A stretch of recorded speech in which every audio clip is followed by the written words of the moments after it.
Hi. Get ready with me. Alright. Yeah, I need to gather my thoughts first, so let me just do that. Wash off the death smell. Wow. Okay. I will not get the boots off. I will send the body with the boots.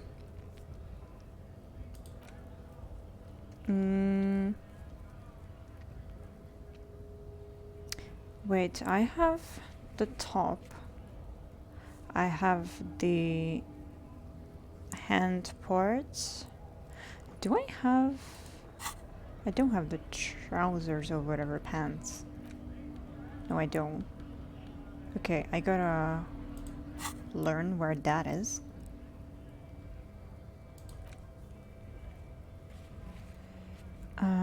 I will not find booze and drink it.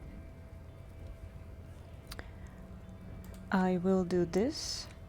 I do not think I will get the 2 signatures, so I might just send it like that. Get to reality lowdown. Oh, right. I should be talking to Joyce.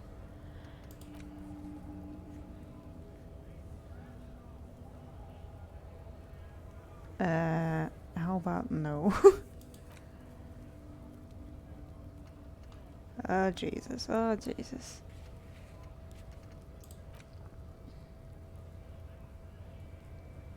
I do not want to do either of these, honestly. Sing the signs with Noid. Huh? Okay, cool. Okay. What the Billy Majon's apartment? Oh, right! Apartment 20. Okay.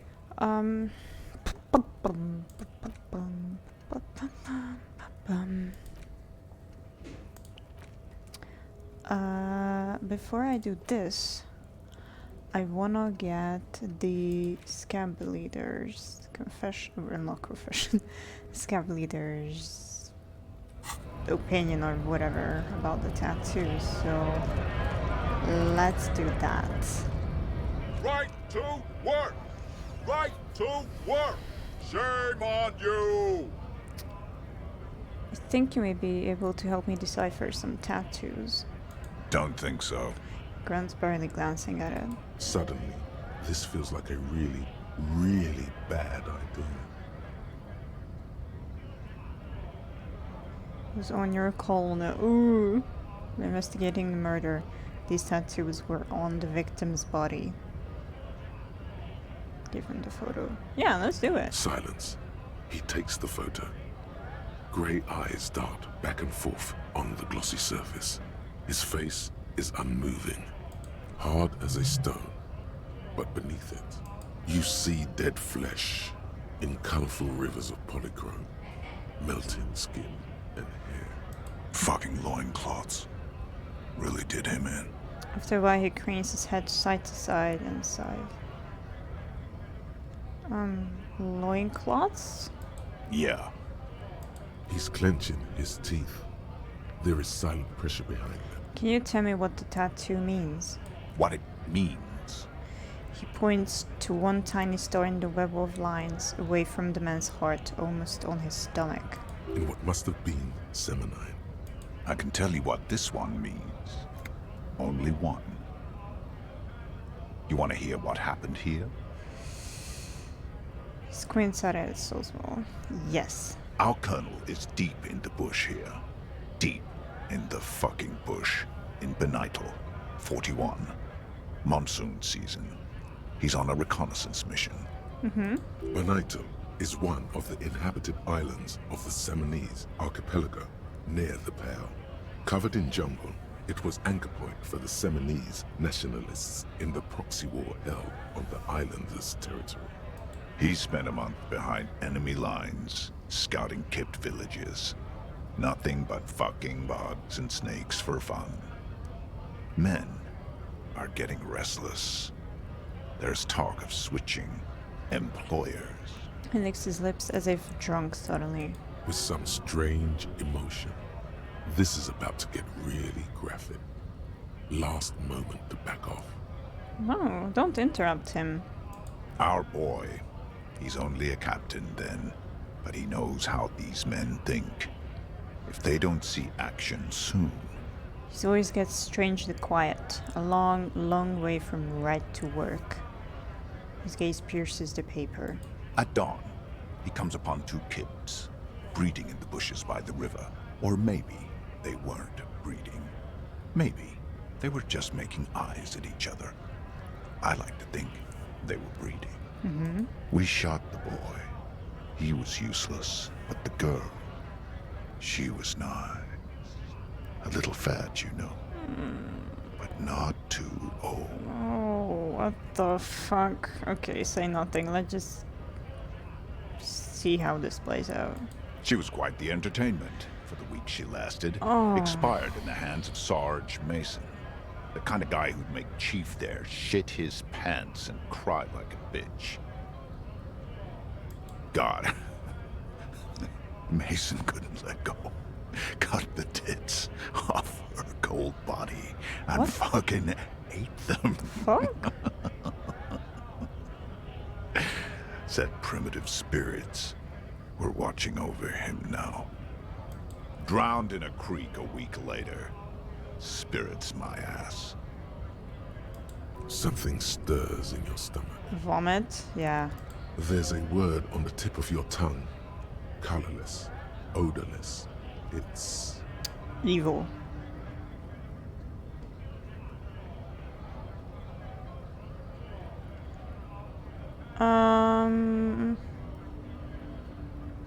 You were there? No. I was in the domain. In Jamrock. Being a bouncer. You're not really a scab leader, are you? Fucking mask is getting sweaty.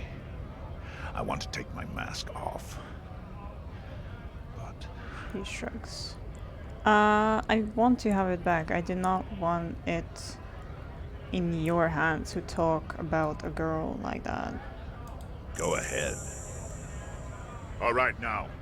Free commerce! Keep the goods flowing! On the photo in your hands, the dead man's skin is studded with stars. Tens, hundreds of them, littering his dead skin.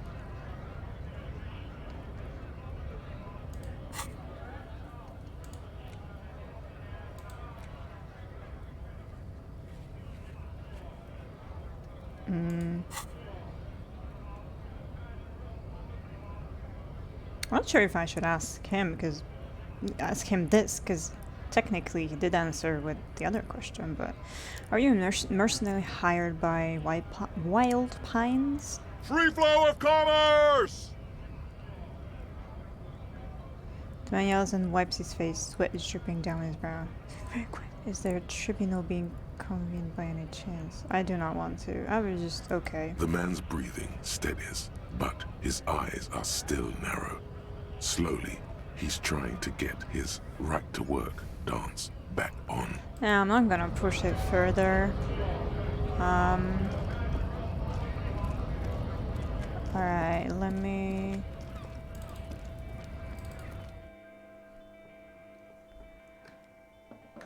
Let me buy a nose of fat or whatever You see it's several called. packaged raincoats fill a low shelf beneath a display of croissants and juice bottles. The raincoats are transparent, except for the big Fritta slogan on the back. I don't want to steal though. There. A small cabinet on the wall is filled with various medicine. Nose of Okay, fat. here. I hope Saint... Thank.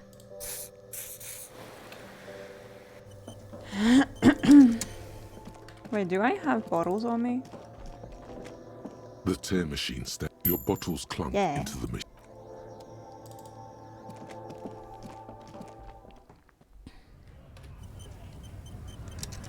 Alright, what do I do now?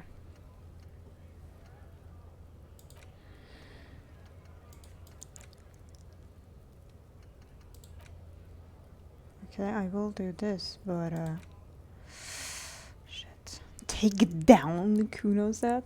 I do not have a gun, but so I don't know.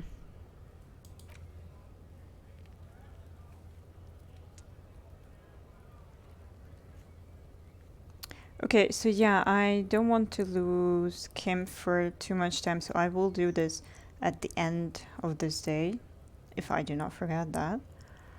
I will send the thingy without the signatures.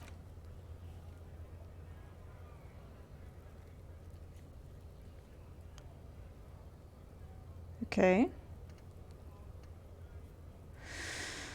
Boom, boom, boom.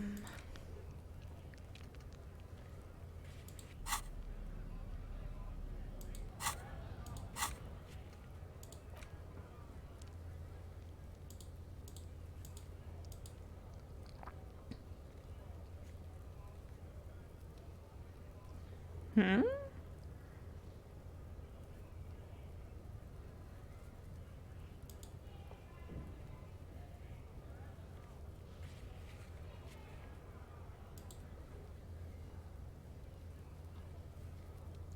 Oh, I know which one the barred door is.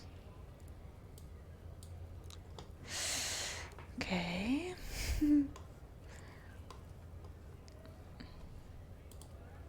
Well, this is already done. Wait, no, it's not that one. That's interesting. Let's pick choice.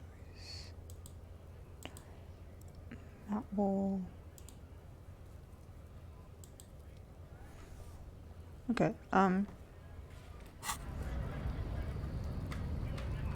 so apparently the abandoned truck is somewhere around here. Is it the woman's truck? I am confused. I thought it was this one. Lowman, you caught me at an opportune moment. This awful weather keeps me awake. You No, but cannot even come here. Where did it show it again?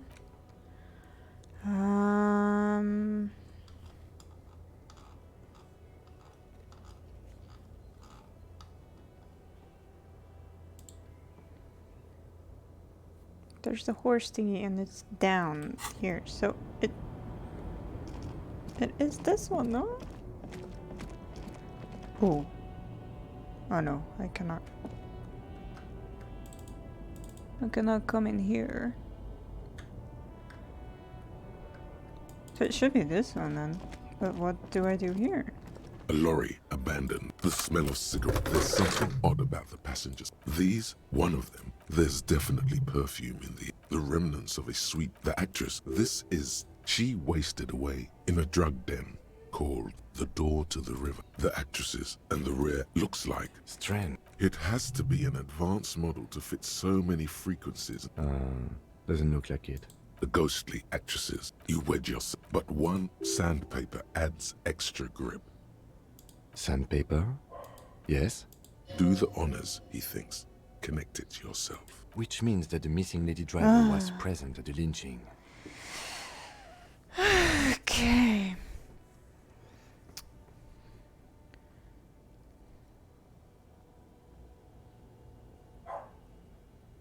The missing 8 Hardy here. Looks like her, yes. There's a drug smuggling in this. How deep does this rabbit hole Now go? we know for certain who's the missing 8th person at the lynching. Do you think that Hardy and his boys could also be involved in the drug operation? Not necessarily. You're right. But we should still go and see what Titus has got to say on the matter. I know. Are we finished with the lorry? The movie stars are I still don't smart. think Voila. so. Bonne prise. This Top large of toll smart. booth, there. Hundreds of thousands There's the to road Kula. lid. Through the middle-income neighborhoods Hold there. This open. municipal, no storm will ever drown. Ten papers and Best not receipts. to disturb the scene. The stack of maps looks just like before. Barely noticeable. The movie stars a metallic drawer. Slides. It's an issue. It looks like. The Ulan frequency system? I've never heard of that. It's an issue of. It looks like. The Ulan frequency... Pull Sorry. out toolkit, slice back, and close the rust. No, I literally don't know. I think this is one of those that just stayed here, but I've already done it. Alright, well, I'm gonna paint the wall. That's what I'm gonna do.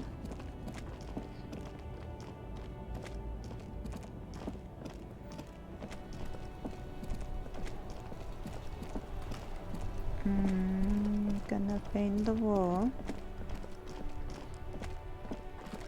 Alright, the letter. The dented yellow mailbox greets you with its graffito and bullet holes in the front. Drop the white envelope into the mailbox. But the documents inside the envelope still lack the required signatures. I do not It's care. not going to be that easy. We need to dirty our hands with the signatures. I assume that's the goal here. No, it's not. Still good mail delivery box. The box seems happy. Oh, it's so adorable. Alright, so I guess then, what? I have to reject it? I have to make them reject it, I mean? Ashed into the wood, barely visible, remember deep. The rest is lost to time. I bet.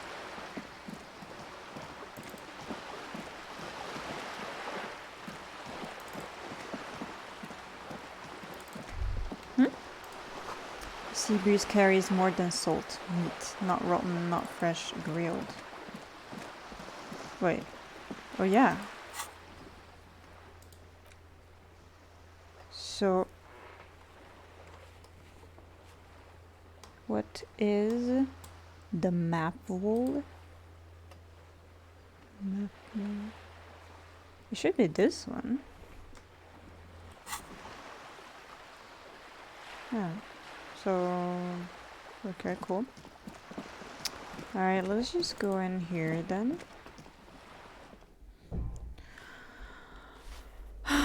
Which is door 20?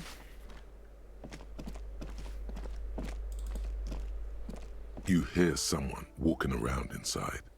No. This is door 10. This door has been closed with a padlock. A chalk-drawn number on the board says number 11. Chain cutters. Do I have chain cutters? Yes, I do. This door has been closed with a Yay. padlock. The shackle Oh. snaps like a twig, and the lock falls to the floor with a little thud. It should be possible to enter now. After you, detective. I bet.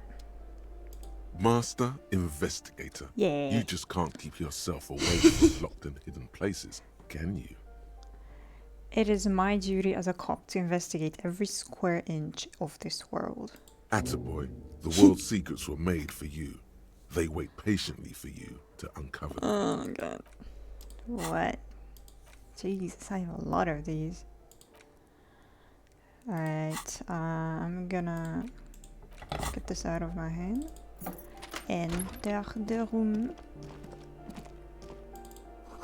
Flamboyant poster of a white star, real lithography. Photos of revolutionaries posing with guns. Books of critical theory on the monstrosities of Capitol and such.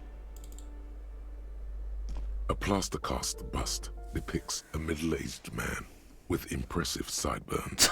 The name on the plinth reads Kraz Mazov. Why does this tenant have a bust of Krasmazov in their bedroom? The white star, the photos on the wall. I think we have broken into the apartment of a young communard. How fitting. Krasmazov was a mass murderer. There's nothing cool about keeping his bust on your nightstand. He was definitely controversial. The tenant here seems to like him. He leans closer to inspect the photos of revolutionaries on the wall. There aren't many communists around. Not after the revolution. Some youth still keep the ideology going, it seems. Okay. Revolutionaries love to pose with their guns. Yes. Wait, what was the second thing? Nice. What was the second thing?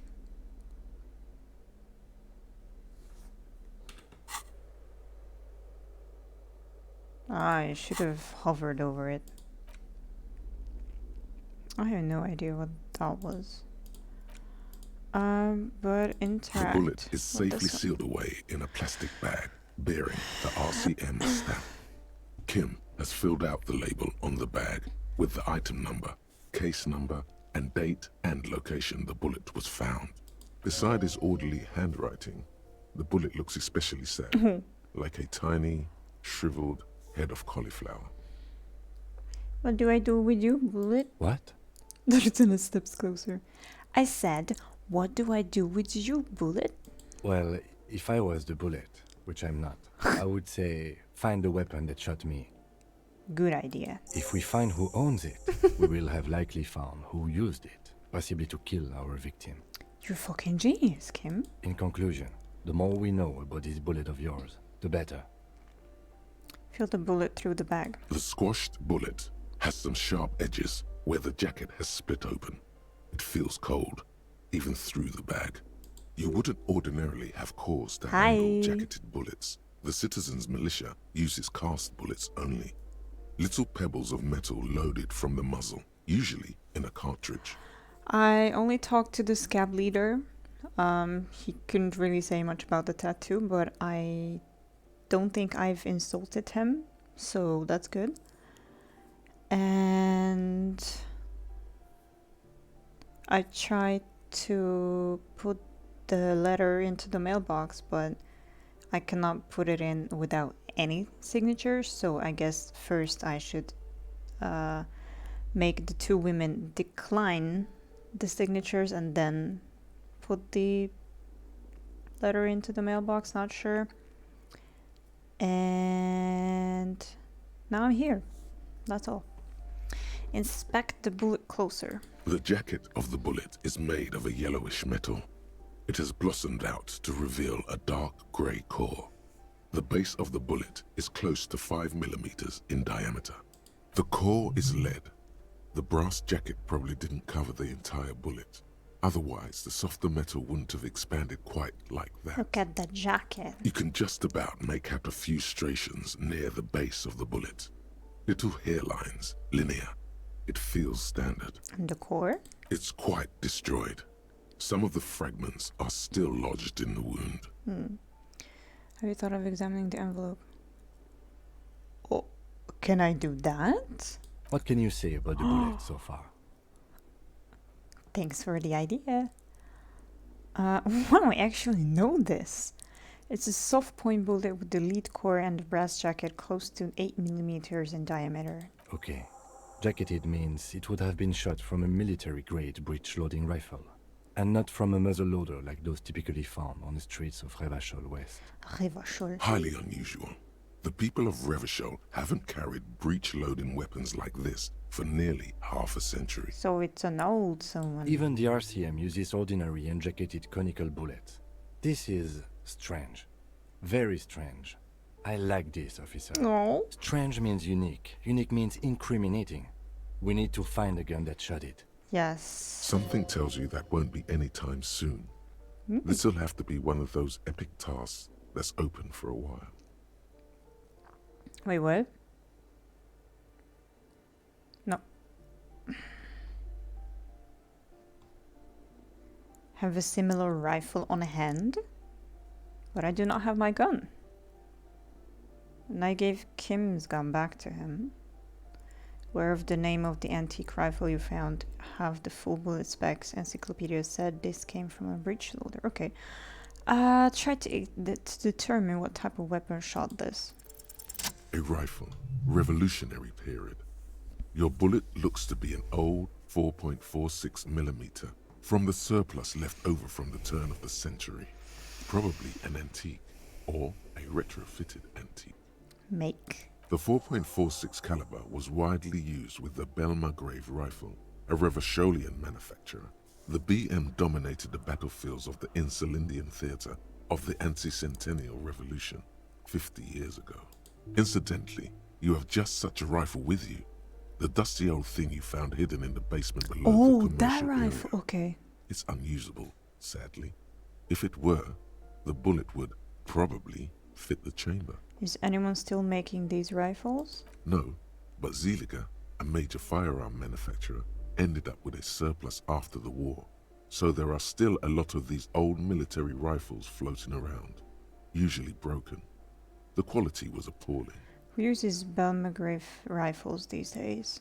Antiques enthusiasts, guerrilla fighters in distant countries, a few lucky jamrock bangers. You're looking for the same thing you found in that hidden weapons cache, only in working order. What are you thinking? Bullet? My name is not Bullet. I think I know where this came from. Dangled back thoughtfully. Okay. And? The shot probably came from a Belmargrave rifle. An antique. That makes sense. There can't be many breech-loading rifles floating around in Martinez, or anywhere in Ravachol, really. Why not? Sure, there's some arms trafficking, but the laws prohibiting the use of breech loaders we inherited from the monarchy have been effective, from what I've seen. Some new RCM recruits get impatient with their muzzle loaders once they've trained with military-grade weapons, but they realize it's worth it in the end. Prohibiting peacetime law enforcement to front-loaded rifles is a policy enforced by the Moralist International in all the nations of the Real Belt.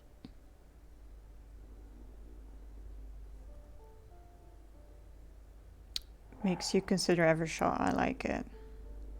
Imagine if everyone, cops, citizens, had access to firearms that could shoot multiple rounds without pausing to reload. Yeah. After the first shot, the second, third, and so on come much easier. Yeah. But back to the investigation. Yeah, it seems like we're looking for an antiques enthusiast. Doesn't seem that likely, but we'll check out all possible leads. I guess Next not step, them. finding the gun itself. Well, there's nothing more to say. Oh. You take the legal documents out of the envelope. All right. The 12 to 40 month construction period and the zoning plan in the addendum. I do need some logic. US of A. Yeah. Well, yeah. Okay. So I will find the loophole. I need 5 more XP points. Okay, let's do something from here.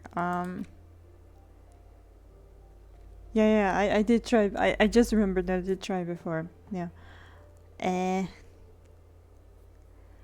Alright. Let's Kuno about the empty trap, then take a look around the yard. Okay.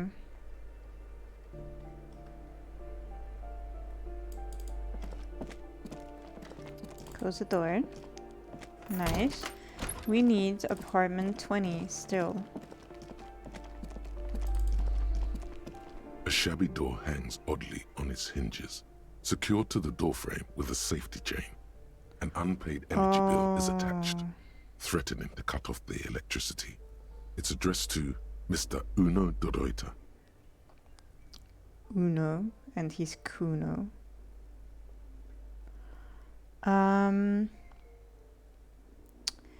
do not have a weapon, so I don't think I can take the dad down. And I also just don't want to kill him, but I don't know. Let's leave it at that for now.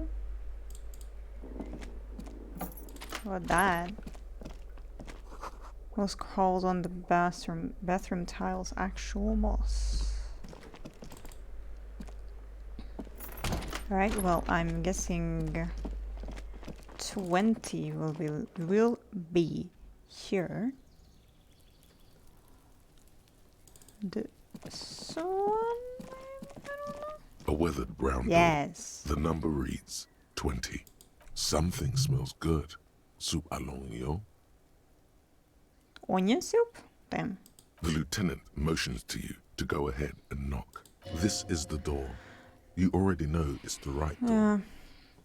This is going to be so hard.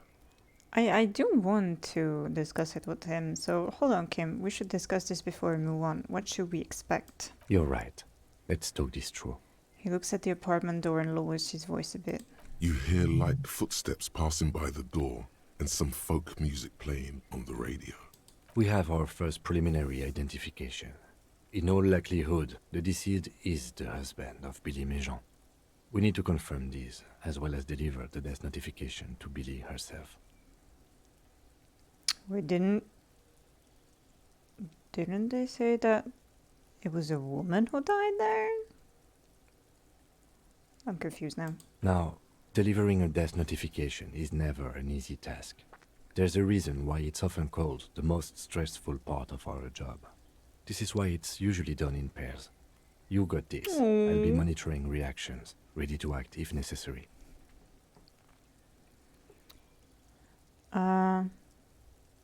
I thought this read alrighty. Do you have any advice on how to tell her he's... Dead? Just don't say that you know how they feel. You don't. Okay. Good advice. Okay. What if I don't want to do this? No.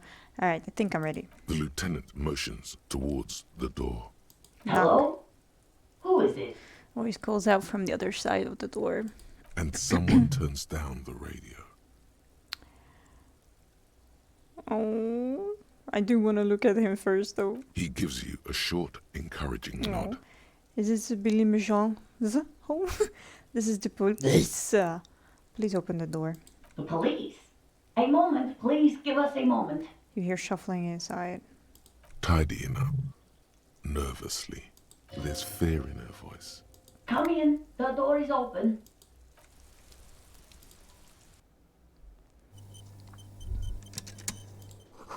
Don't run, okay? Take it slow when exploring the apartment. Be respectful. Okay. I think I'll talk to her first. It's you from the book stand. Did you come to bring my cockatoo back? No way, it's her. And I did ask her if her husband was missing. Fuck. She smiles nervously before the smile vanishes from her face. Ah. I don't think I introduced myself properly. I'm Billy. No. Would you like something to drink? Tea? Lemonade? We're out of coffee. I would like some lemonade. The lieutenant has taken off his foggy glasses and is busy cleaning them in his handkerchief for now. You're on your own here. Why? Because he can't momentarily see? Condensation from stepping inside. Yes, I know. I know how glasses work. He must feel vulnerable without his glasses. Is this why he's letting you take the lead? Okay, thanks, but I'm alright. Is this about Victor, my husband? Is he in some kind of trouble again? I can come pick him up in the station if that's what. The realization dawns on you. Oh, you mean this one? She stops, her eyes trying to read answers from your face. No, this is something much worse. Eyes. Is he in the hospital? How bad is it? Well, he's in a body bag. How about some small talk before you break the news?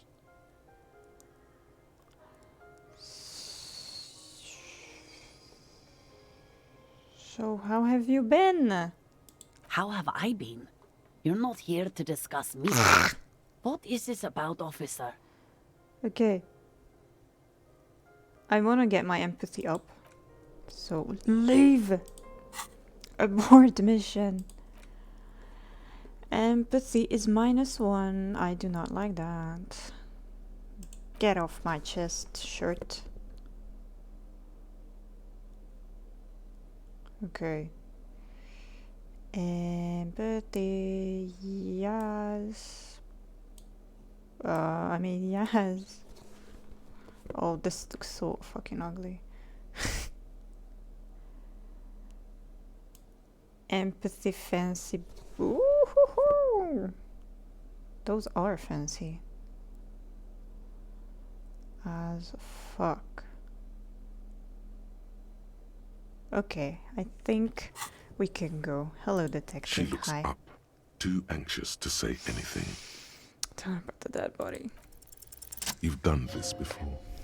Just keep your focus.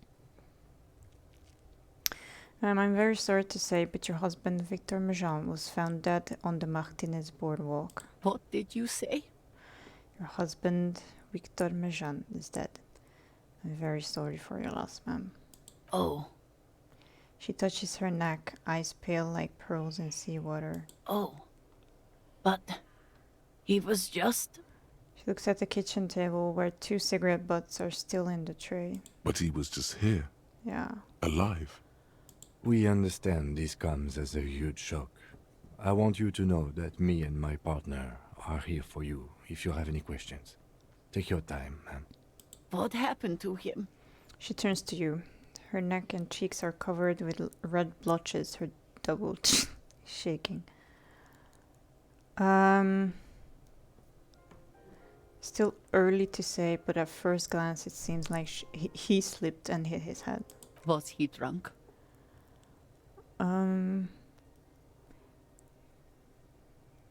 We don't know yet, but we will let you know when the results arrive. I see. Aw. And you just found him there, lying in the cold. How long had he been there? If you say 2 days maybe, it will be etched in her mind forever.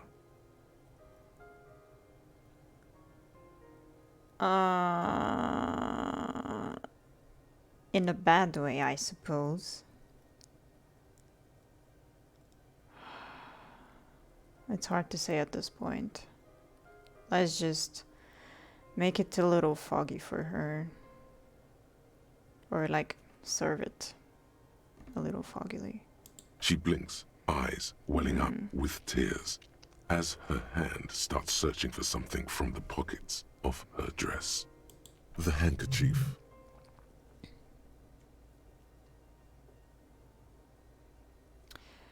Yes, it's too special. But if she will give it back, then we should be fine, I guess. Or worse, just give her the lieutenant's handkerchief. A small, terrified smile quivers Item on lost. her face as she takes the handkerchief and wipes away the tears. She looks disoriented. Oh. Is there anyone we could call for you? A friend, a family member, someone who could be here for you? No, no. I just need to tell my girls. The air gets sucked out of her lungs suddenly. God. Should I call them? Should I tell them to come home? No. A day.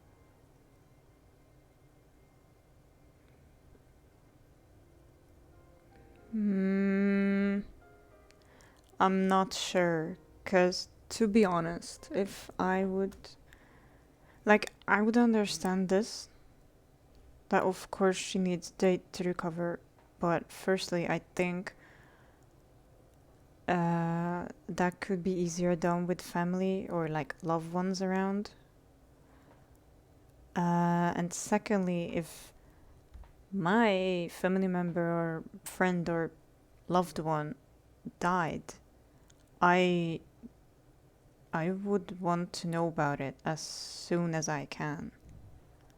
So if my mom waited a full day to mention it to me that my dad has died, I would be kind of pissed. Like, why didn't you tell me right away? So, yeah, I will go with this one. Yes, they should know. Do you want us to call them and ask them here? No, I'll do it myself. She breathes again, holding onto her left side like she's in pain. Just tell me, what do I need to do next? Where is he? Can I see him? We've taken him to the city morgue. The local coroner will be contacting you shortly to arrange the funeral. Here's his number in case you want to contact him earlier. He hands her a leaflet with the morgue's contact information. Is there anything else that the RCM could do for you? No, I'll call you if something comes up. I'm still... She rubs her face, runs her fingers over cheeks that have become numb. Oh. Thank you. Thank you for telling me. I'll call if... She runs out of breath. These are her last reserves of strength. Her muscles will give in soon. Oh. Already, she starts to shake. Again, I'm very sorry, ma'am. We should step outside and talk. Set the library card by her, leave the room. Fuck, I wanted to explore the room. Damn it! Damn it! Yes? You did well. Oh, thank you! The lieutenant says, as soon as you've left the apartment. The balcony feels cool and quiet, with a stunning view over the district. I don't think I could have done more, but I wish I could have done more. So yeah, I could have done more. You did enough. Oh, he pauses, rubbing his hands together to generate some heat. Do you want to hug? Can't save the whole world, you know. Yeah, that's true. Can't bring the dead back. What now? I'll call the station when we're finished with the day and let them know the name of the deceased. Thank you, Mopo.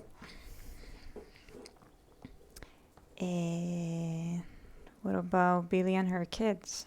They'll manage. They have to. It's not your place to live their lives. I know. Alright, this is closed then. Let's go. Shit. Can I go in though? I know I shouldn't. Unacceptable! Will I be able to go back in at some point? Logic. I need logic, but I don't remember what for.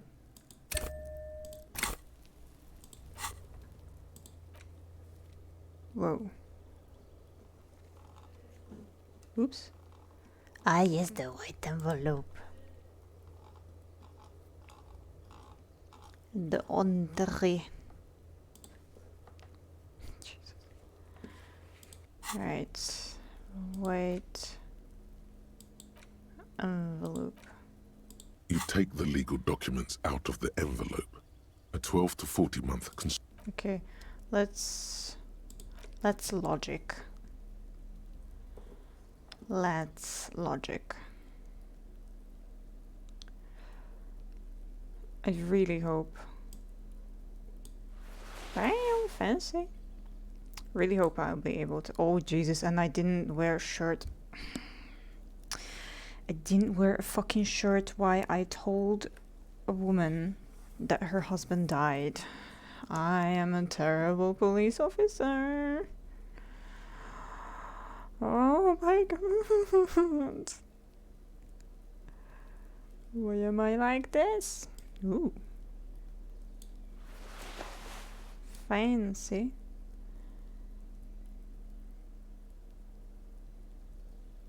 Okay, let's just wear this shirt.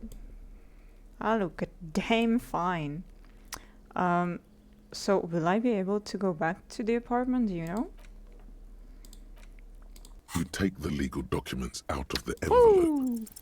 There is no loophole. Fuck The it. simple truth is, the current residents are going to lose their street access, and for the next 12 to 40 months, their lives will be dominated by constant construction noise right next door. Sorry. Wait, what are the ramifications of this? No! No. Do I cheat?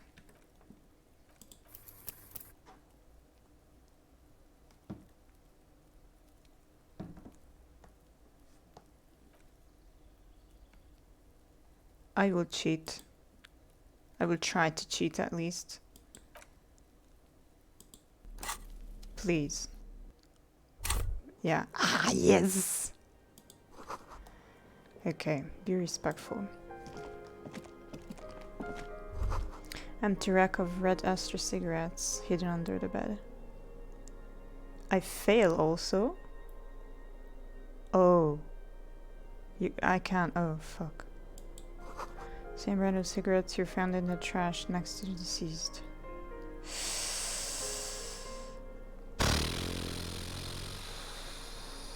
It's fine, I will take the risk. Some leftovers kept warm on the stovetop.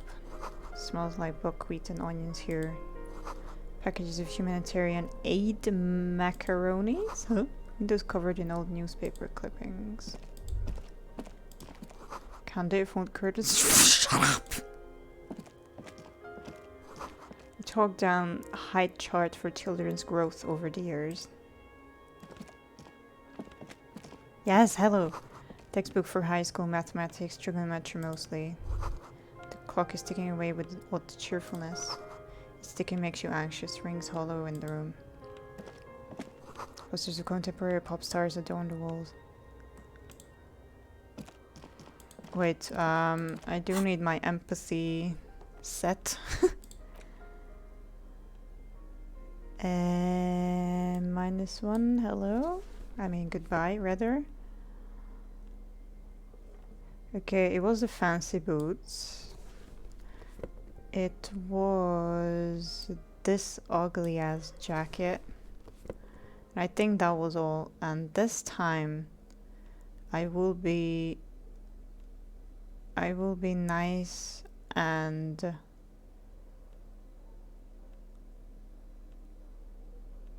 wait, this is the only shirt I have?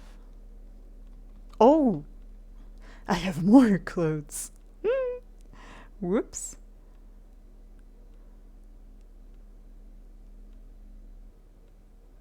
Well. Trench coat is godlike. Oh, no. It's ugly. Yeah, I think that's all I have. Okay. Please, do not. It's you from the bookstand. I don't think I... The lieutenant condensation. He must feel vulnerable without his glasses. Is this about... No. How about some small talk before you break the news? 97%. Boom. Yeah, I will not ask this though. I will not say anything with about these, and of course I'm gonna skip everything unless I fail, because there's a fucking 3% chance of me failing. You've done this before. Okay. Just keep... What did you say? Oh. But he was just... Oh, We understand. oh. What happened to him? Still hard to Was he drunk? say. We don't know yet. I see. How long? If you say 2 It's hard days to say maybe, at this she blinked. The point. handkerchief. Here, no A words. small. Is there No, God. A small god. A day. Yes, they should know. No. I just tell... We've taken No. him. Is there in... No, thank you. These are her... We should step outside. Yay! Easy. You did well. Thank you. You did enough. Can save the whole... Can't bring the dead. I'll call the station when we're... They'll man. They have to. Let's go. Tap, tap, tap. What do you mean tap, tap, tap?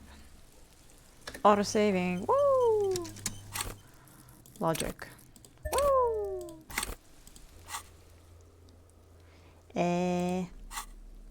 Interact. This one. You Interact. take the legal documents Yes. out of the envelope. There is no loophole. I didn't change clothes, but The whatever. simple truth is, the current residents are going to lose Okay. this once the construction starts. Oh, pet, It'll pet. probably take a few months, a year maybe, for even the most you. stubborn occupants to get tired of living like this.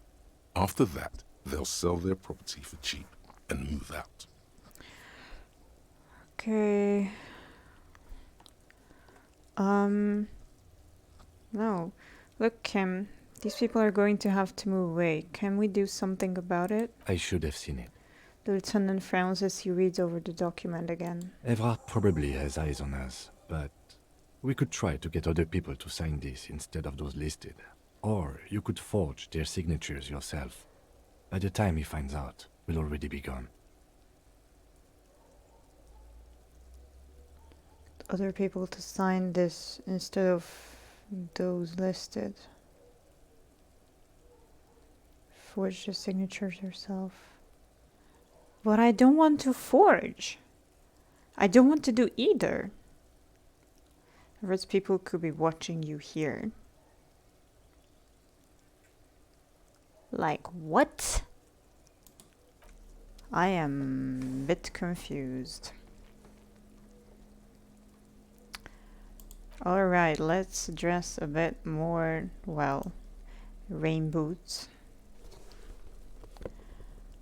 Oversized superstar sunglasses. No, actually, the prescription glasses, no. I prefer the sunglasses. I want to wear a necktie. Alright, disco as blazer. Looking fancy. This goes better with it. Slay. Alright, and of course the Thanos gloves.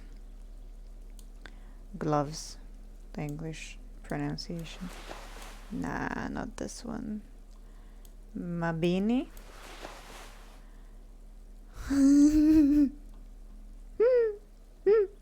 I like this. I shouldn't like this, but I like this. Yes, I did just say slay. Slay harder, daddy. Alright.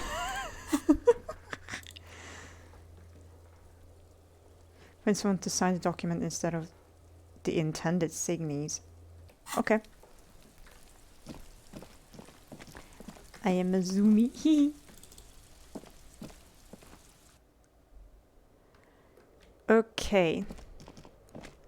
Should we take on Kuno's dad? Wait, out of consideration, I will wear the pants that Kuno gave, well, that I bought from Kuno. I probably +1 physical instrument. That's fine. And the pants gave me +1 physical instrument. Oh, all right. A shabby door hangs oddly on its hinges, secured to the doorframe with a safety Knock lightly. chain. No response. The apartment numbers have fallen off the door, leaving the panel with a sticky 1 shaped shadow and a marker drawn 2. You'll need to equip the chain cutters to enter. Snip right through the metal. Looks like we found where Kuno's dad lives. Point to the bill on the door. And the place comes with 3 months' worth of utility bills. Yikes. Okay, chain cutters equipped. A shabby door hangs Let's oddly go. on its hinges. Snip. The cutter goes through them like dead leaves. The links fall to the ground on the other side of the door. I know there's no stopping you, but let's at least make this quick. Oh, he looks worried. Okay, let's make it quick. I will not close the door in case I have to escape. Kuno de Ruiter is the name of unfinished homework. Glossy erotica covers the wall, wrinkled from moisture. A phone book lies open on the table, covering a stack of utility bills. Right next to it, in plain sight, sits a small bottle of amphetamine, conveniently equipped with a straw. Lieutenant, I've located psychoactive substances on this table. Good. Confiscate it. Yes, sir. The minuscule amount of amphetamine doesn't interest the lieutenant in the slightest. He listens instead to something in the other room. Yeah, take the speed from the table. You pocket the bottle as if it were the most natural thing in the world. Poor Kuno.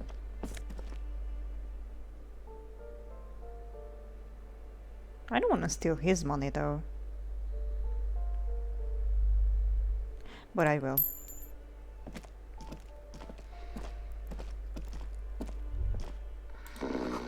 air stinks with something sour. Ooh.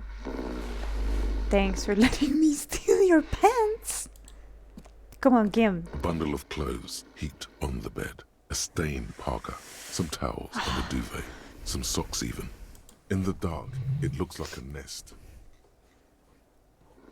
Lieutenant, look at the pile of clothes. Mm-hmm. The lieutenant discovered his nose. Slowly reach out your hand. Something underneath there is breathing. I mean, yeah, we can all hear that. It's not too late. No one's going to blame you for backing out. You don't have to do this. No. Just get out. Keep extending your hand towards the pile. Your hand touches a greasy duvet covered in cigarette burns and ketchup stains. You hear a growl. There is something alive underneath it. It's deep, in suffering somehow. Pull the blanket off. You see a 60-year-old, What? fat, red-headed man passed out from large amounts of alcohol. And God knows what else. The smell of shit rises from his mouth. Ew. Kuno is like, what, 14? 12? Something like that. And his dad is 60 years old? I mean, yeah, of course he's a drug addict and an alcoholic. Those are way bigger problems, I know. But, dude. You don't have to take him down. He's already down. I took your amphetamine, old man. Is this Kuno's father we're seeing? Well, judging by the color of his hair, I would say yes, it is. I mean, to be fair, the girl has red hair too, and Kuno said she's not his sister, so... The lieutenant's right. The man's unwashed hair bears a familiar ginger tone. Even the hair on his chest is coppery. The light from the window falls into his half-open eyes. Kuno said isn't a loser. What? He is a loser. I mean, it doesn't look like he's going to fuck anyone up anytime soon. No, it really doesn't. This looks very hard to recover from. Shit. This man won't be feeding his family anytime soon. Not that he was. Yeah. but at least he won't be beating his son. Yeah, but for how long? Like, dude is just sleeping.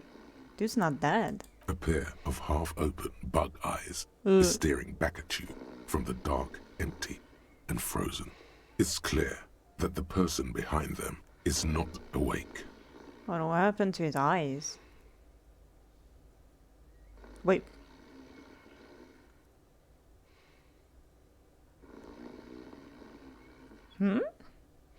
Can't you tell? It happens to exceptionally committed substance abusers. They fall asleep with their eyelids still open. Oh. Not a pretty sight. His serious damage. I'm still not sure he's not dead. Don't you mean you're still not sure how he's not dead? Because I'm pretty sure he's not dead, because I can hear him snoring.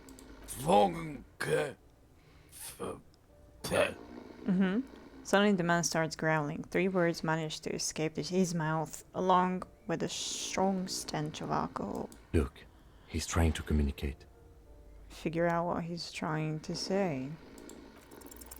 The man groans once again, but his tongue keeps failing him. It's impossible to make out the syllables. A hand emerges from the blankets, trying to gesticulate something. And then it dawns upon you, clear and surreal. Pigs, he says. He's trying to call you pigs. Fuck you, die. What did you just say? His hand falls back on the bed, limp and defeated. A loud snore escapes his mouth. Wow. He's asleep again. At least he got to say his piece. I mean, yeah. Maybe we should help him somehow. What is there to do? I don't know. We could turn him on his side so he doesn't choke on his own vomit. But he's already on his side. Not. We could take him to Remedy or Saint-Baptiste, but he doesn't have money for medical services. The almshouse would turn him down. Imagine the city or state or whatever not covering your medical expenses. They don't do charity for people who are trying to kill themselves. Besides, he'd be dead in a few. Oh. Really? Lieutenant stops listening to him. Years, months, I mean, yeah. weeks. The pile of blankets grunts miserably. Yeah, I will not say this to him, because I think if I say this, then he will just jump up and fucking murder me. So I will just leave, I guess. Shit. Ow. Report back to Kuno. Take it down, Kuno's dead.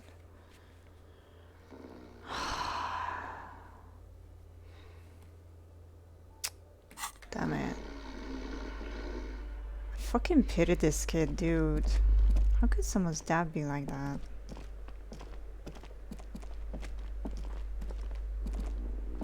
His little boy's homework is right on the table. Oh, I feel so bad. Damn it.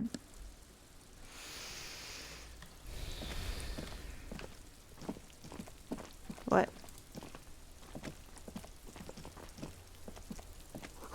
Hear the sound of running water. Someone's washing dishes. Do I just go in? I The do. door is closed again. Fuck. Nothing to do here anymore. Okay, then You not. hear someone inside, walking from room to room. Whoever lives here must be back home.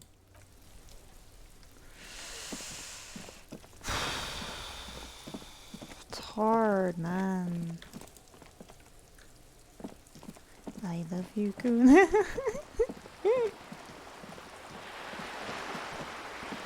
Fucking hell.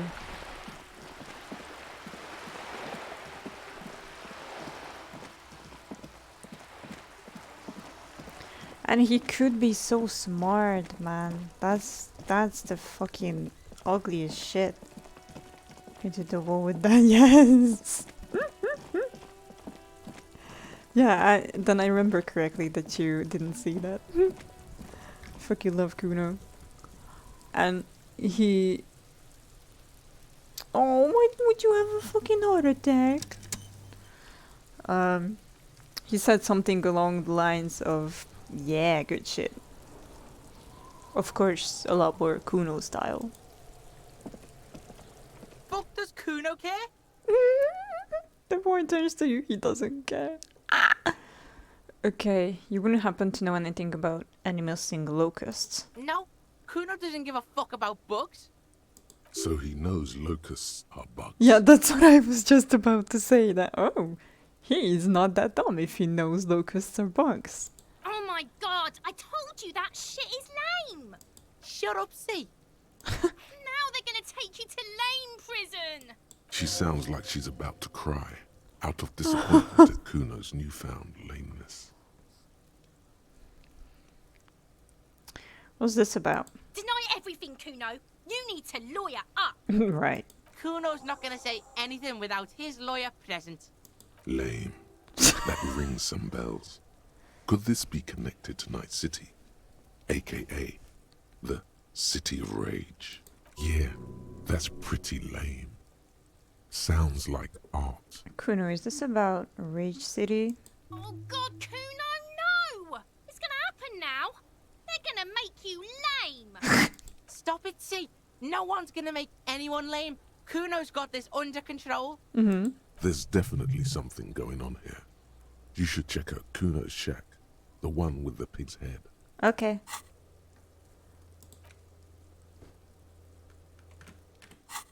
I took care of the drug situation. Alright, so you got Kuno's kilo. Here is how we do it. First, you give Kuno Kuno's kilo, then Kuno gives you half back. Oh, he's so adorable. That's how we split it. It's the best way, street way. Yeah. I'm sorry, Kuno. I love you, but Wait, aren't you going to ask how I got past your dad? Word on the street is, you sent your little friend in dressed as a hooker, distraction style. That's some sick shit. You're not approving it, Lieutenant. No, you're not a hooker. Not a single muscle moves on the lieutenant's face. Poor Kim. Kuno wants to hear all about it. But first, we split the kilo, then we shoot the shit. No. By kilo you mean gram, right? We're keeping it. You don't need more drugs. You're 12. 12. Don't give it to Kuno. I'm so sorry. I'm just doing what's best for you. You will not see it that way for sure. You will fucking hate me for it. But I painted I love Kuno on the wall, so I mean, I think that kind of balances it out now. Alright. Kuno knew you'd try that sneaky pig shit on him. Tell him, Kuno. Kuno's got brains. This shit doesn't surprise Kuno. So Kuno's gonna give you one more chance. Know this, pig. Shit is major. Major fucking choice, pig. Kuno won't take this shit lightly. The pieces are moving, pig. This is fucking domino shit. It's hard to see how not giving a boy a bag of amphetamine could cause some catastrophic cascade response. Hard to see, but easy to feel.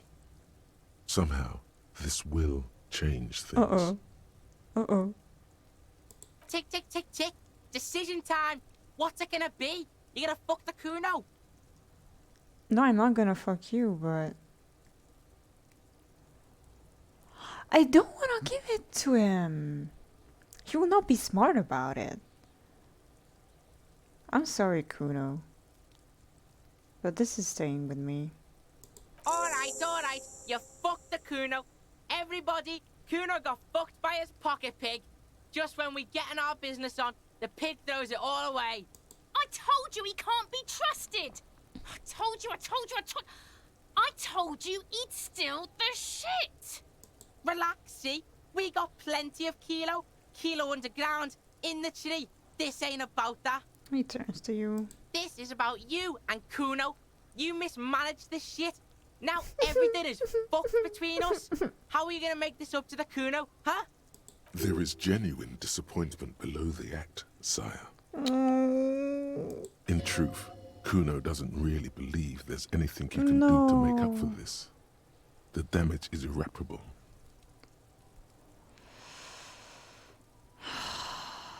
Kuno, I met your dad. Yeah? How the fuck are you still alive, pig?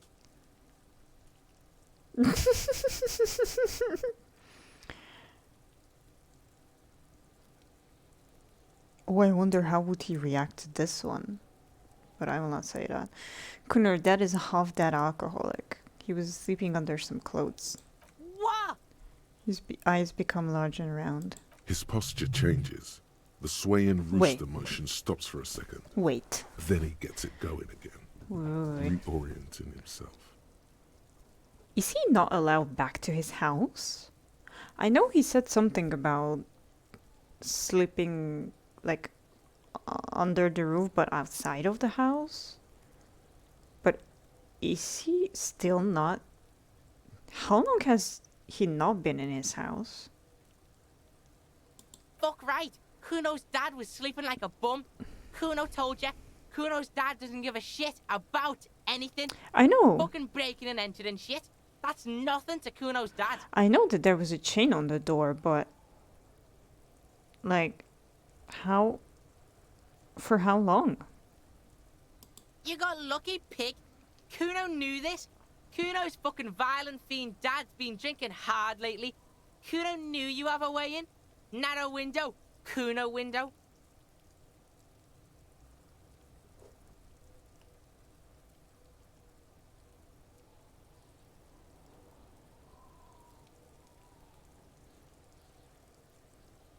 Whatever scary thing he might have been, now he's nothing. Yeah, Kuno's dad is fucking nothing. Fucking coma shit, stroke shit. Kuno's dad is so fucking violent. He's had a stroke many times. Shit. Kuno's gonna have one too. No. Gonna be just like Kuno's dad. Speed shit, No, crime shit, no, fucking no. on the bed. Kuno's gonna go out like Kuno's dad. Why? Revachol West style. Why? Stop saying all this sad shit, Kuno. The whisper becomes smaller than usual. Wait. I thought... Yeah, at first I was thinking he's saying this like this. But the intonation or whatever he said this with, I thought then, oh, he's meaning like he actually wants to be like his dad. There's a touch of grief in there. Oh. Fuck are you talking sad? Kuno's got hard shit, death shit, nothing shit. You don't have to turn into that. Get your fucking nun-ass out of here before Kuno fucks it dead. You think 'cause you took Kuno's speed, Kuno's gonna sub like a turn into... Kuno ain't turning into shit. Kuno is that shit. Kuno won! Oh, you won, Kuno! Relief is palpable. The little head jumps up and down behind the fence. He did not win. There is a crack in there now, and it's spreading across the face of his certainty. Yes. I look around in there. It's not the easy life you've got going on in that apartment. The fuck do you know about Kuno's life? Kuno's got plans. Get the fuck out of here. Yeah, we got plans! There's a textbook with your name on it in the apartment, and it's not written like this. Yeah, so fucking what? Oh, there's even redder. Yes! It says Kuno, not Kuno. Kuno the Rooter. Fuck are you talking to Kuno about that kiddie shit? That kitty shit. What? That's a lame name. I like it. Kuno the Rooter. He's trying to fuck you again. Fuck out of here. Kuno knows it's fucking lame. That's why Kuno changed it. Oh. Kuno can change his name into anything. Gonna change my name into... Please don't. Don't change your name into Yeah. that, Kuno. There are tons of unpaid utility bills there. Fuck right there where? Fucking 3 years or some shit. 3 years? Find a job. Jesus.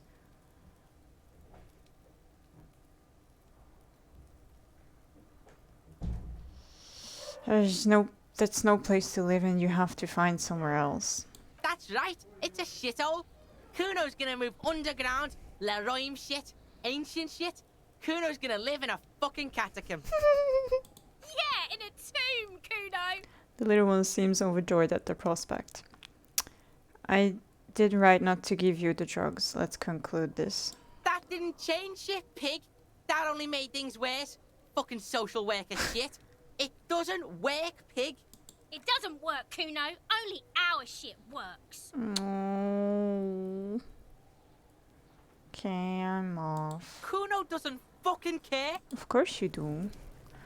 So I have to get into Kuno's shack again. Here. This shit ain't nothing to Kuno. Oh wait.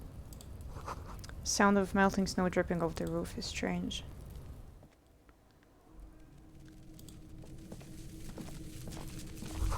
It's crawling with locusts in here. All around you, the hisses and chirps of locusts fill the musky air. The earthen floor of the shack has been shaped into mounds of mud, dotted with little holes for windows, like skyscrapers, spires of dirt and sand rising. Accommodations for their insectoid inhabitants. Well, detective, it appears you've solved the case The lieutenant looks around, writes something in his notebook and turns to you. of the locusts. For the missing locust case, which is a sub-case of the imaginary insect case. So at least that's going well. Yes, precisely what I was thinking. Yes. I feel we are nearing a real breakthrough. We should talk to Kuno about this, get him to stop. I'll let you handle the Kuno side of things. You are doing just fine. Thank you.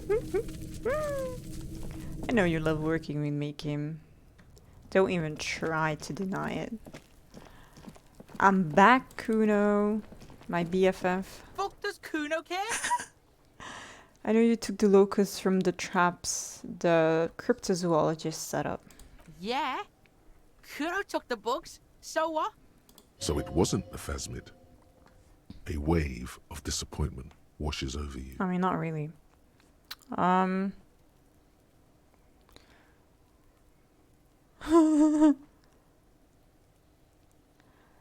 You say you don't give a fuck about bugs, then you go and build a whole bug town. It's not Bugtown.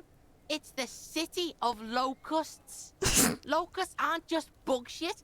They come out of the sky like a fucking shadow. Shit descends. Stop! She wails from behind the fence and buries her face in her hands. Locusts coming down like a shadow. This must be the night city he mentioned when you asked him where he's been. So that in there is Night City? Yeah, Locust City. City of rage. City of lights. There's a tug of war over the name of his fantastical city. It's almost too big for his imagination. The girl forces herself to watch again, the corners of her eyes twitching from discomfort. City of Rage sounds like a cool place. Kuno, the pig wants to help you. Oh, that's how lame it is. Please just don't say you're... An artist? Maybe I am an artist. You hear that, everyone? I'm a fucking artist now. Did he just say I? Kuno usually calls Kuno Kuno. Right!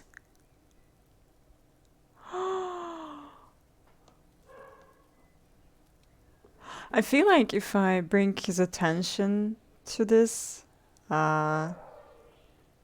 he will of course change it back, but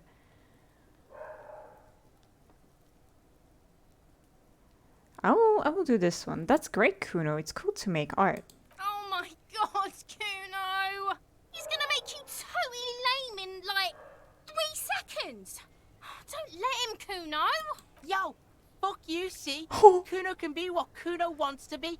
Kuno's his own man. Kuno's free. He tears at the buttons of his shirt, trying to rip them open. They don't give way. Kuno made himself into Kuno. Kuno can make himself into anything. Kuno can make himself into a pig if he wants. Kuno can make himself into a... Kuno doesn't give a shit. Don't make yourself into a pig, Kuno. You'll have to take me away. Leaden?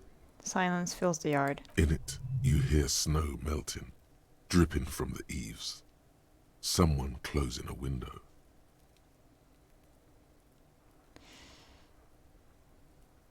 Yeah, me and Kuno have discussed this. I promised I won't do that. I don't believe you. She disappears entirely behind the fence. For once, the boy is lost for words. Oh, He turns completely red now, cute. with splotches of white beginning to appear across his face. Oh, he's so adorable.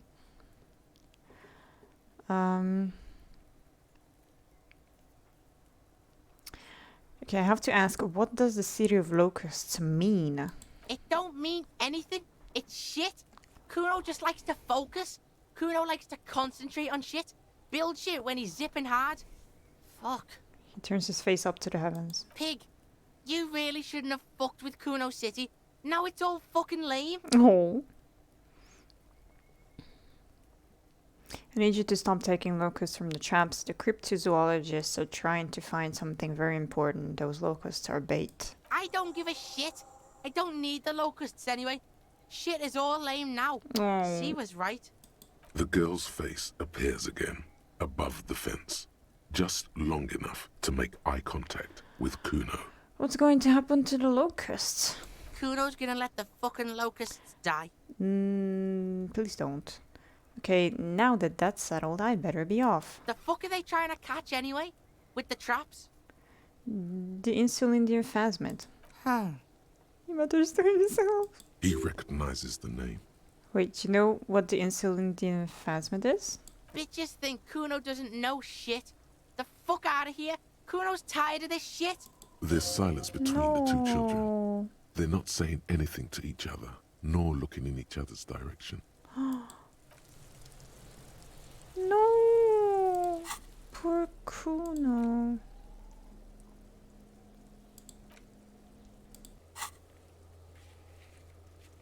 Kuno's promised to stop. He did not.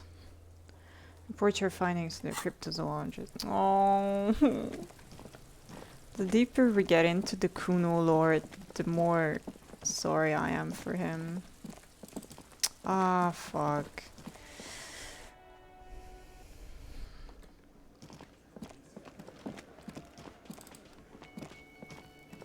Hello, officer. I think I almost have it.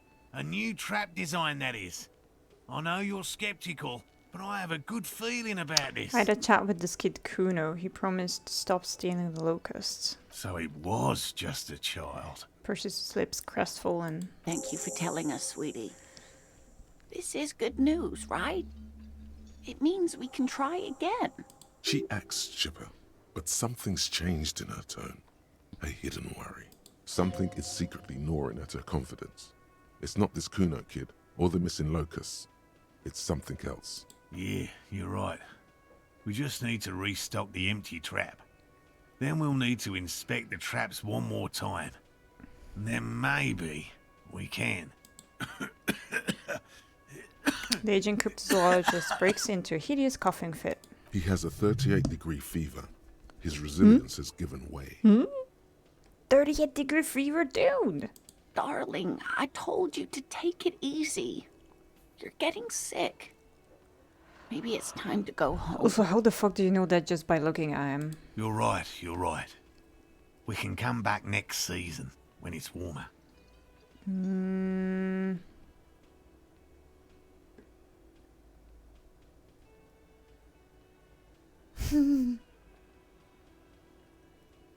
Yeah, damn it. Maybe I can still restock the trap for you.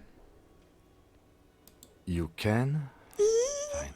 It's better than having these people get pneumonia on the coast. But after this... Okay. He wants to see this tale through as much as you. Otherwise, he'd have stopped this already. But he cannot let it drag out after this. Really? It's too much, officer. He starts coughing again. What Morel means is we're grateful for your help. She nods to her husband. Here's a fresh batch of locusts. Whoa. They should slide right down the funnel.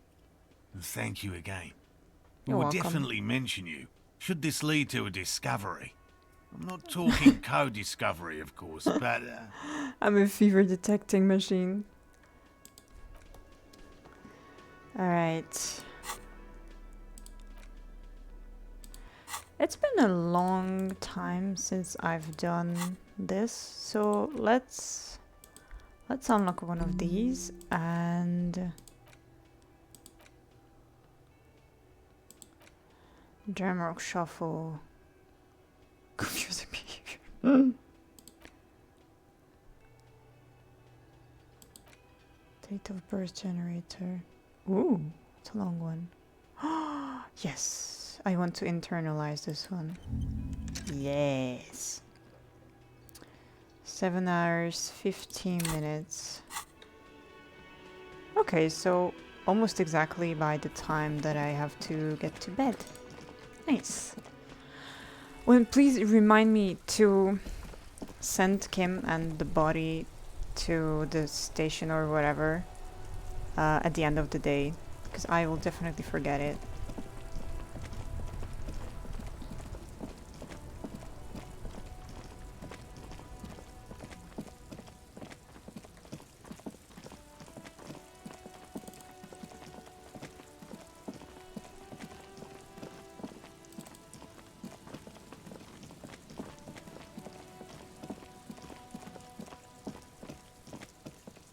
The locusts aren't doing all too well. Oh wait, I only need to refill the last one. Okay, that's good then. Where the fuck am I going? Alright. Oh, why is it blue now?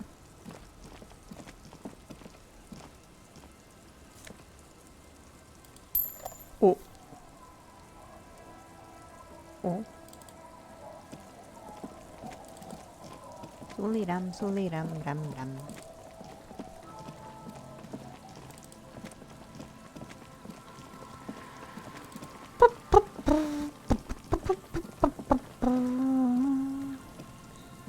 I don't think this is where I'm supposed to be going. Isn't it like here? Nope.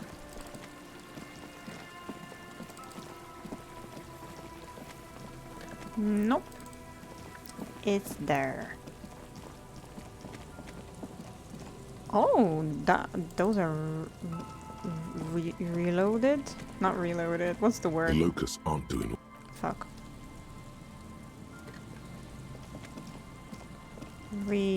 Whatever.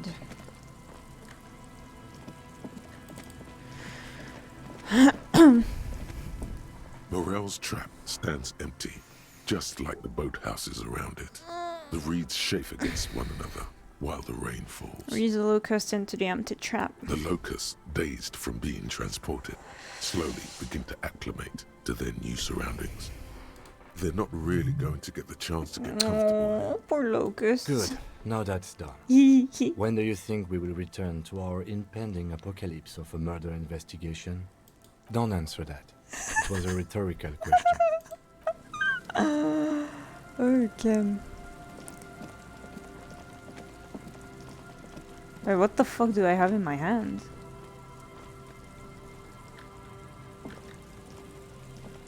No, what the fuck do you have in your hand, man? Oh. Wait, what? Oh, okay, cool.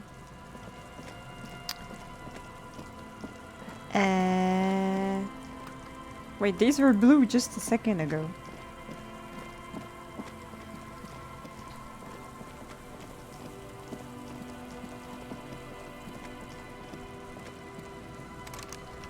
Unacceptable! Right. Kim, where the fuck are you going? Kim?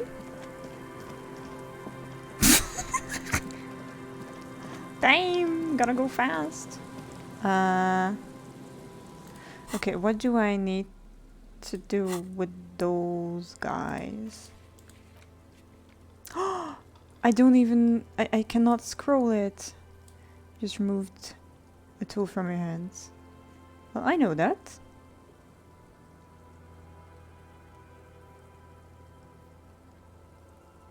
I know that.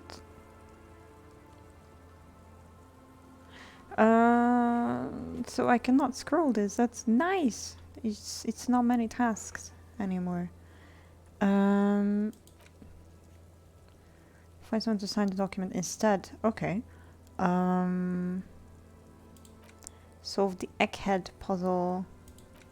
Convince Suna to cooperate with the Ravers or evict her. Okay, well let's go to Suna first.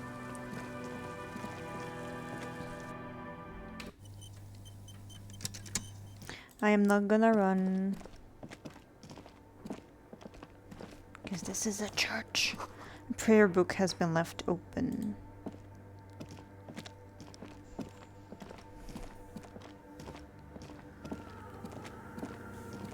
Yes, what is it? Hi.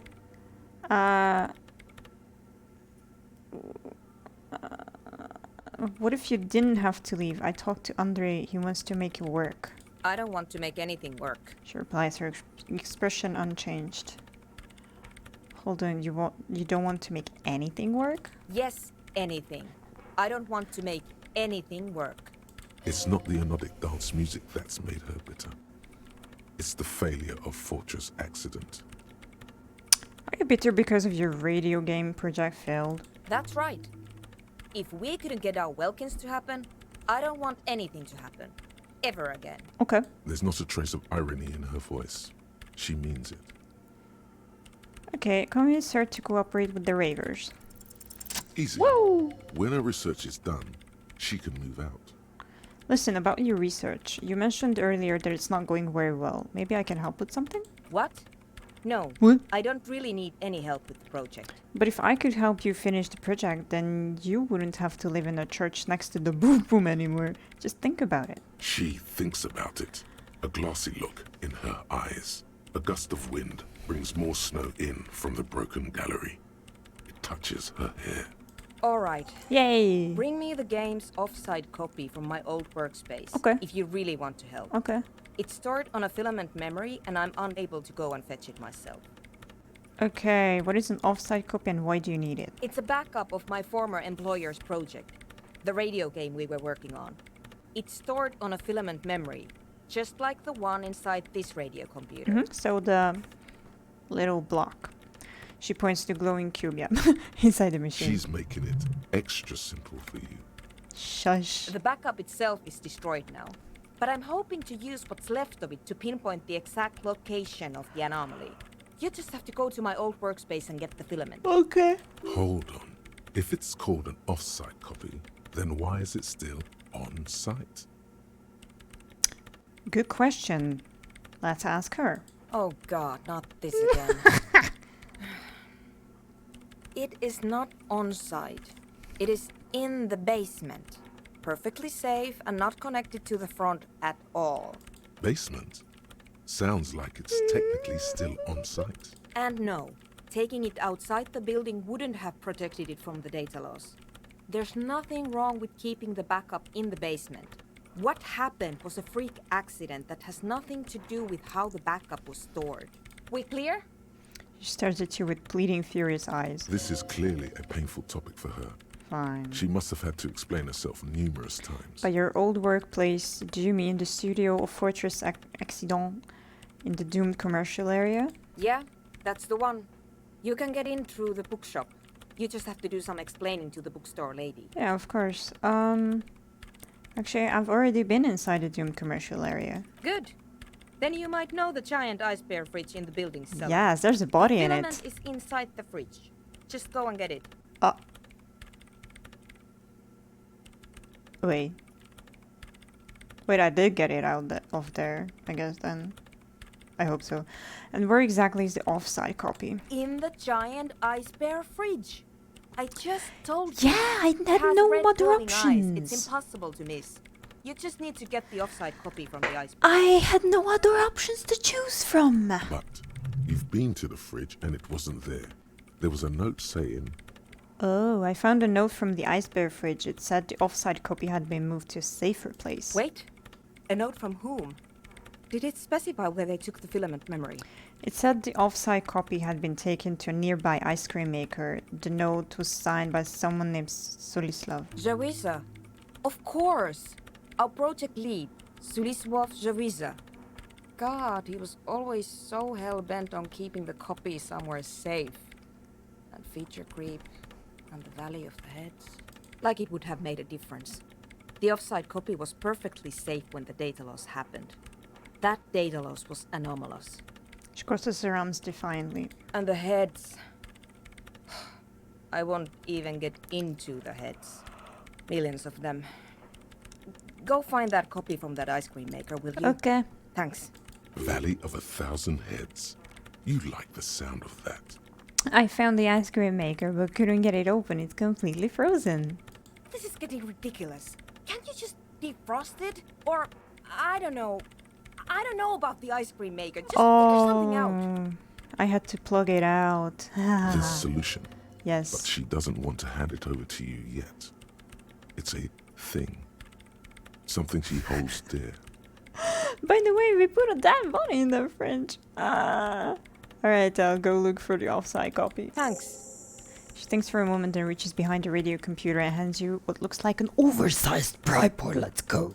And here's my Qualsund multi-tool. Yay! You might need it to hack loose some ice. It opens everything. If you get me the offside copy, then you can keep the Qualsund. Yay! It hurts a bit for her to say this. She's not too happy to be parting with the Caval soon. Okay, bye.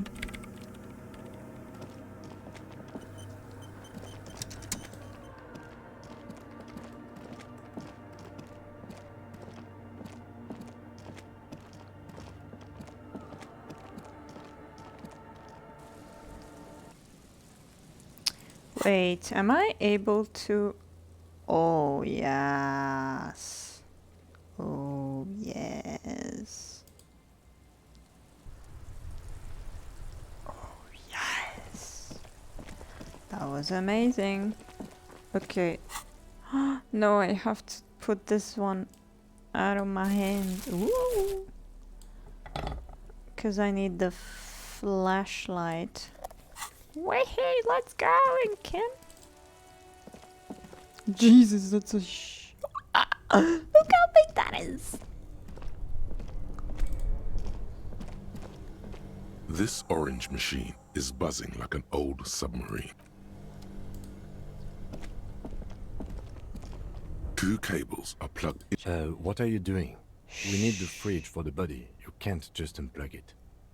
Okay, then unplug the black cable. Something close to you dies with a soft electric purr. Very smart. Opening the lid should be much easier after Hey. the ice cream maker has defrosted. Like mine. This orange machine is dead still. It has a hand-cranked ice cream churner and an electric freezer. The ice around it slowly melting. Okay, I guess. Ice squeaks beneath your Kavalzoom multi-tool, but your fingers slip away from the tool. The lid shutters tightly as before, and it's already unplugged. There's not much else to do other than wait for it to defrost or bulk up and get stronger. Oh, fuck, I should have equipped those kind of clothes, damn it. Unacceptable. Alright, well that failed. Because I didn't have my... whatever this is. A plastic bag with me. Alright.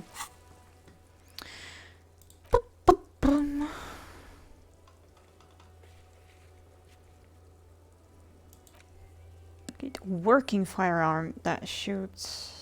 Yeah, sure. Wash off the death smell. But then I will have to pay for the night. Don't I?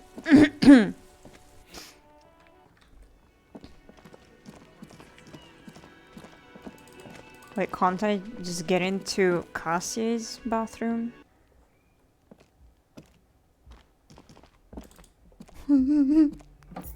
It's worth a try. What was that? She's made around 4 months of payments for this room. Damn it, I cannot.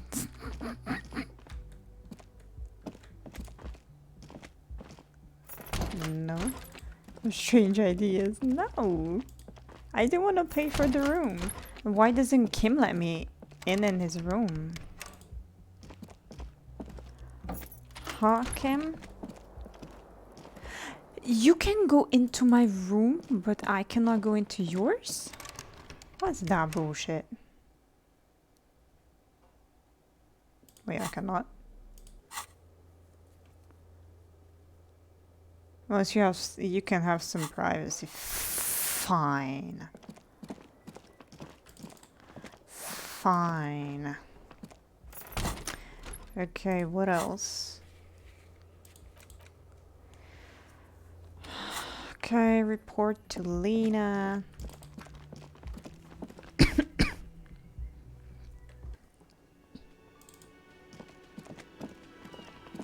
Hello, dear. It's good to see a familiar face. Your stock dam's trap. Where's Morel? Thank you for doing that, dear. She manages to smile for you. Her smile is weary. Earlier, the bullions has left her. Morel still isn't feeling well. I convinced him to stay at Gary's to get some rest. I'm afraid the cold has really gotten to him. Only the hardcore players left, huh? He gives up and I'm running around. It's probably for the best. It's awfully cold out there in those reeds. I'm sorry, dear. You've had to drudge through them so many times. I know, right? Such as field work. A young person's game, as they say. Well, I'm not young anymore, so... Her voice is shaky. What is going on here? So, who's going to check the traps? Morel will eventually. Or we'll talk Gary into going back out, perhaps. The lieutenant stares at his shoe, caked in mud.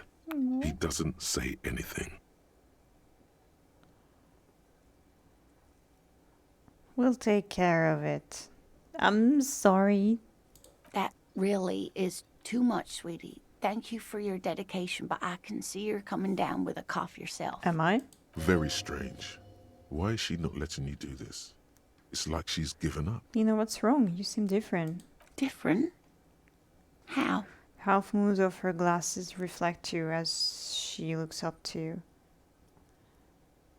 You've given up on the phasmid. I'm in doubt, sweetie. That's all. Everyone is now and then. You're in doubt? About what? It's a strange feeling. I haven't really told this to anyone, but you are a police officer. Yes. Do you ever wonder if some lovely story from your childhood is just that? What? A story? Or a dream? Oh. Seeing the Insulindian phasmid was just a story I used to tell people. I didn't really think about whether it was real or not. But Morel told me you seen it. You also told me. Morel's so proud of it. He always tells everyone. A terrible sting in the heart. Aww. Regret. I should arrest you for lying. You seem to really believe it happened. Doesn't that count for something? No, sweetie. There's more to it than that. Morel was so eager to believe my story was evidence of the phasmid's existence, that I'm some queen of the cryptozoologists. That, and for years his belief made me believe too. But now we're both getting old and he's still working himself sick out in those reeds looking for it. But what if I was just wrong? I think I was. The lieutenant opens his notebook, but doesn't write anything. First tell her that her marriage hasn't been like. Well, yeah.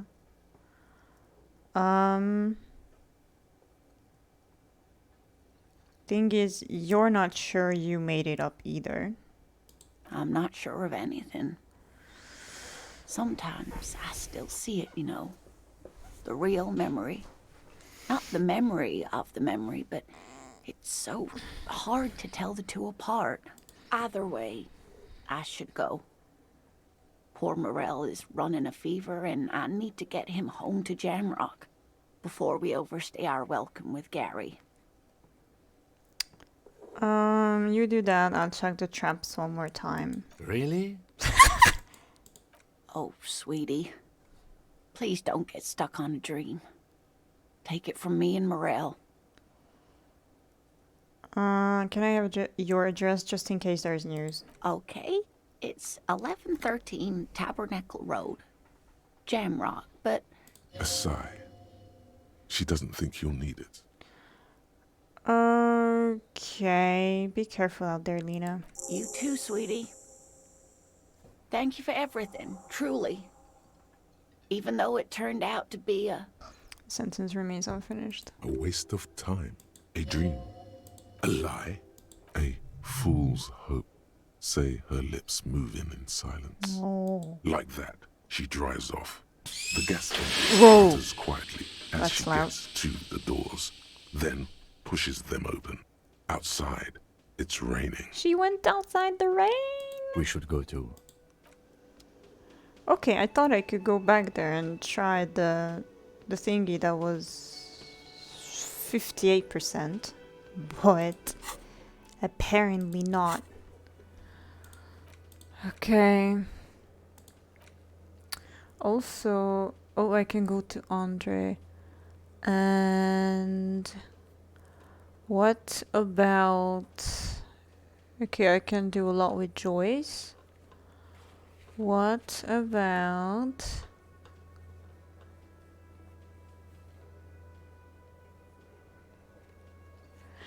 What did I need for the pinball machine? I forgot which stats did I need. I think it was one of the red ones. Electrochemistry, maybe? Can I try it right now?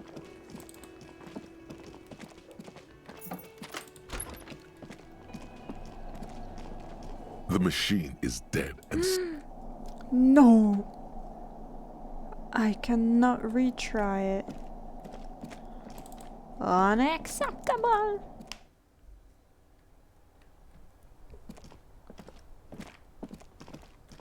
Wait, there's something new about these?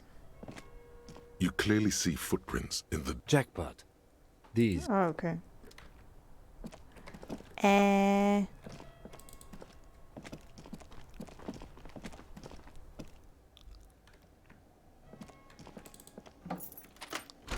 Fuck, I thought I could retry that.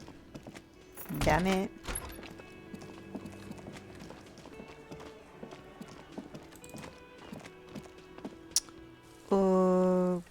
Okay. Think I need my flashlight.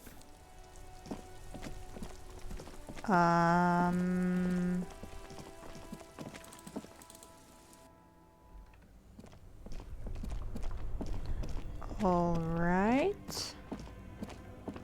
Now, where was where I needed to go?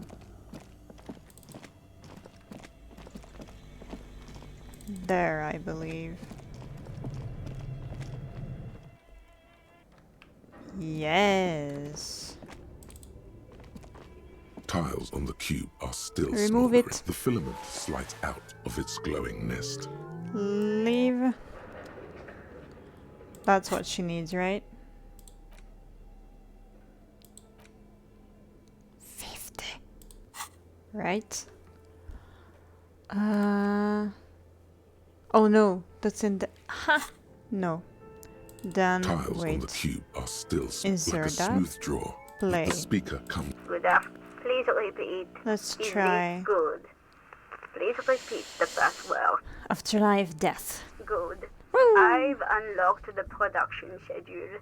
After ending the call, please press print to access the filament. Filament. Really? She just used the same password? Yes. Maybe those radio computer guys aren't that paranoid after all. Fortress accident. Is That's there a it. thank you? Tiles on the cube Print. with a quiet determination. The printer starts printing. A piece of paper unfolding like a handheld fan. A black crisscross of letters covers its surface. Read the printout. It's a project report written by the lead producer, Andrew Andy Schott, about Whirl Untethered, a radio game developed by Studio Fortress Accident. The first few pages give an overview of the capital and workforce, while the rest of it seems to be a production schedule. Read about the workforce, who worked there, how long. Fortress Accident employed 18 people. Oh, that's the a bulk lot. of the team composed of writers and concept artists. There were also radio programmers, sound engineers, a CEO, 2 marketing experts, and a single overburdened producer who developed a habit of popping Pyrrolidon in the basement to escape his obligations. Why did Fortress Accident have so many concept artists? I don't care, but why did the radio game need so many artists? It didn't. It didn't need so many concept artists? No, definitely not. A few more producers could have come in handy though, especially when dealing with writers, some of whom routinely skip to work because of mental health issues and extremely unprofessional sleep schedules. One of them even managed to steal some valuable company property before skipping town for good. Right. Read about capital. I want to know about money. In its short time of existence, Fortress Accident SCA managed to burn through truly insane amounts of money. The first tranche of seed financing What? brought in 150,000 Riyal, but then came the delays. Eventually, the damage What? reached 400,000 Riyal, with only half of the game finished. Gosh, where did they get all this money? Let's just say it was a real adventure for their Igaunian investor. Oh, skim through the production schedule, whatever it is. The production schedule depicts their glorious descent into bankruptcy. Because of the concept artists? Not the concept artists. It wasn't even the writers, with their panic attacks and 3-hour lunches. 3-hour lunch. It was impossible not to fail. The project was too large and no amount of money could satiate the ever-expanding ambitions of the development team. They tried to make a 4 million real game with 400,000 in their bank account. They thought they could bridge the gap with pure willpower and imagination. Right. They couldn't. I could. Also, they were done in by their own ambition. No. Even then, success remained within an ever-narrowing margin of possibility that, despite everything, never entirely disappeared. That is, until they discovered the Valley of the Heads. Wait a sec.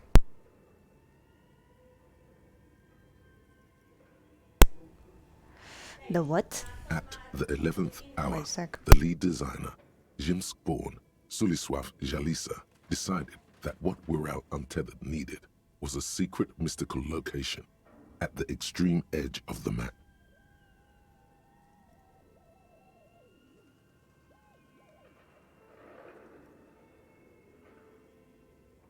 This place was to be the Valley of the Heads, where the heads of all the headless constructs could be found.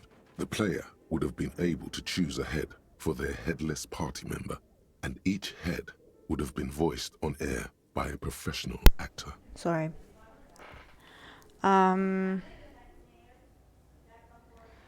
Okay, I wasn't listening.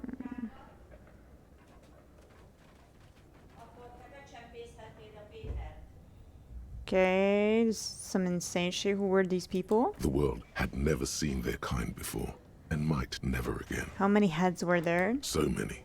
The last count, there were approximately 10,000 heads for 10,000 headless men, all of which could be endlessly recombined. Jeez.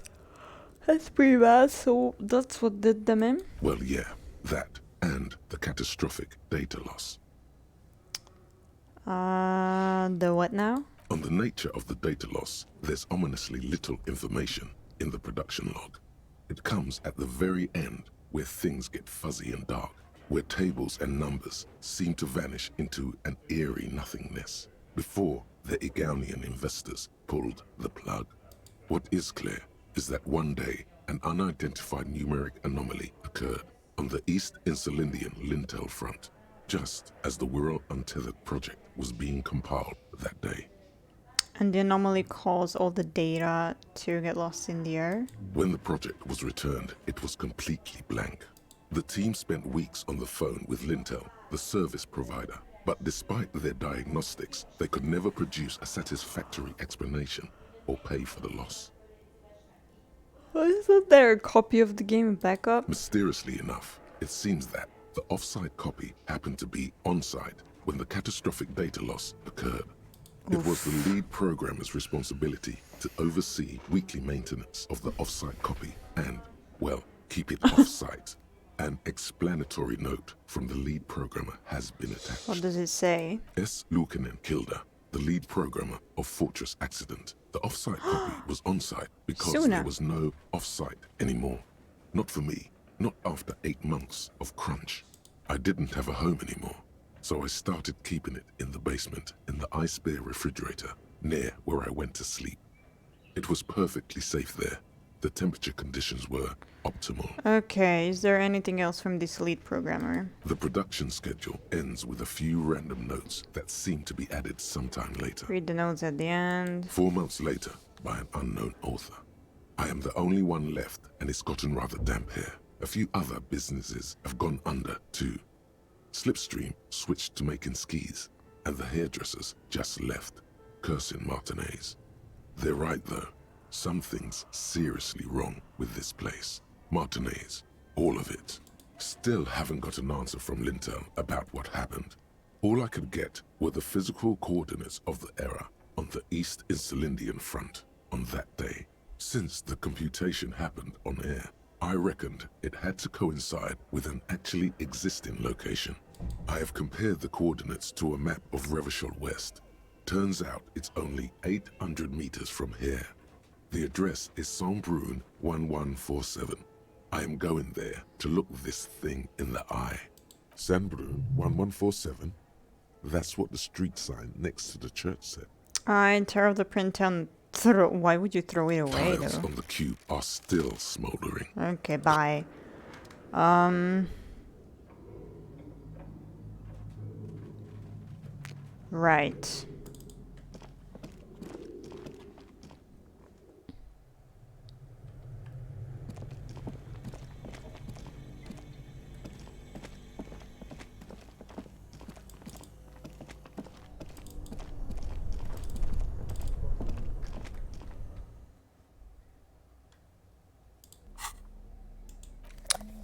What now? Okay, I cannot get that open right now. I have no idea where. Yes, I guess I have to do it at night. Convince the Hardy Boys to tell you the whole story. Can I do that? Andre.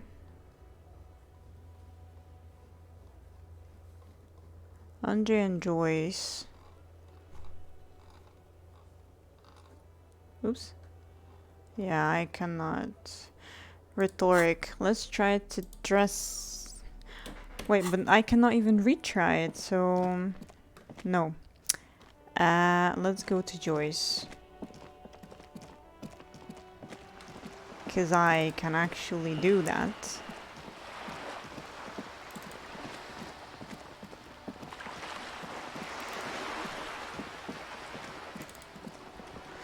I love you, Kuno. Please don't be mad at me that I didn't give you drugs. You're back. Good. What can I help you with? I've got some more questions about reality. More lessons in basic reality? My favorite part of the day. Go ahead, ask me anything. What times are these? These are unimportant times, Detective. You and I were born after the dust had settled. 1,000th of a second too late. Too late for what? For the big time. Her eyes light up. There's a flash of teeth. What's the big time? The revolution. She says. Ha! And what is the revolution what is this revolution I keep hearing about? It's quite easy. Every 100 years or so, our species gets together to decide what's next. Who gets shot in the head, and who gets the mineral rights. Right. It's a real kerfuffle. Who got shot in the head? Those would be the communists. Generally speaking, 40 million people got shot in the head during the World Revolution. But the communists, they all got shot in the head. She's not gloating. It's a relieved celebration. Oh, and the anarchists too. They shot them well. So well, one forgets they even existed. And the communists and anarchists shoot back. Did they ever? Before they got shot themselves, they shot 2 million people. That's a tragedy. Yes. The Red Deluge. The Insulindian Deluge, they call it. Anyone else get shot in the head on the opposing side? Oh, lots of people. Even the king got shot in the head, or thrown beneath a horse, or drowned. Accounts differ. It was unceremonious. Just as well, he wasn't actually the king. Just the king's nephew. The real king abdicated and lived out a long and productive life as a venture capitalist in Grad. Smart king. Yes. King Guillaume had a nose for bad PR. He ran before it. What is the expression? Went down? Anyway, Gil got out alive and his nephew Frisell got shot in his place. Poor Frisell. Him and tens of thousands of his wonderfully fascist kingsmen. Okay. It was a wild time. I do not care about the others, so that's enough about the times. They are what they are. Who knows? An afterbloom may yet come. Anyway, enough sentimentality. Is there anything else you want to know?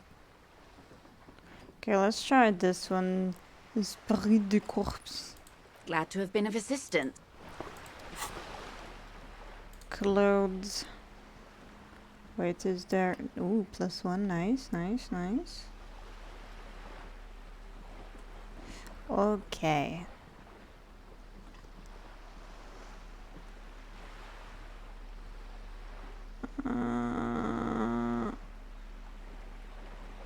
Yeah, it's the same.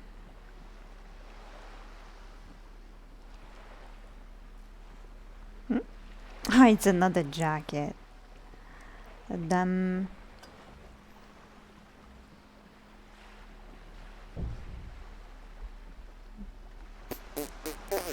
No, that's all I can do. You're back. Good. Yes. What can I... More lessons in basic reality?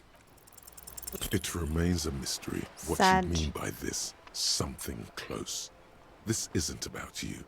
It's about reality. What is this acute encephalopathy? It's a neurological disorder caused by a lack of vitamin B in the brain. Symptoms include a retrograde amnesia. It's quite serious. You should get yourself checked out.